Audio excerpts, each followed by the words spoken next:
Hey everybody, David over at Frequency Frontiers.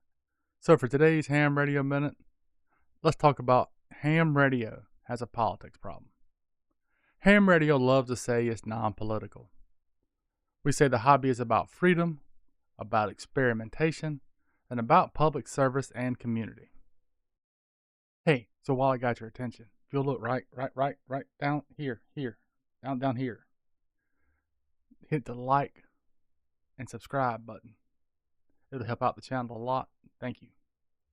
But let's be honest. Ham radio absolutely has a politics problem. Not red versus blue, not elections, power politics. Because the moment someone new shows up, the first question often isn't, how can I help you? It's, do you belong here? We gatekeep licenses, we gatekeep radios, we gatekeep antennas. We even gatekeep operating styles. HF versus VHF, digital versus phone, QRP versus high power, homebrew versus store-bought. Somehow, everyone has a line where their way becomes real radio, and everything else doesn't count. That's not tradition, that's politics. Ham radio was built on experimentation, on trying things that weren't approved yet, on people breaking expectations, not enforcing them. But today, we've replaced curiosity with purity test. If someone gets on the air with a baofeng, they are told it's junk. If someone runs digital, they're told that's not real operating. And if someone throws a wire in a tree, they're told it's sloppy and noisy. If someone builds a loop on the ground antenna or a compromise antenna, they're told they're doing it wrong. Here's the uncomfortable truth. The FCC already decided who belongs here. So if someone's already licensed and operating legally, they belong on the air. Full stop. Everything else is opinion. And opinions aren't rules, no matter how loudly they're stated. When we hide behind the standards to shut people down, we are not protecting the hobby. We're protecting our egos. We forgot that every single one of us was once the new ham with bad audio, a bad antenna, and questions we were afraid to ask. Someone helped us, or we wouldn't be here.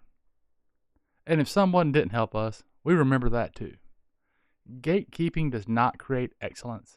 Mentorship does. Gatekeeping does not build operators. Experience does. Gatekeeping does not preserve spectrum. Participation does. Because here's the part nobody likes to say out loud.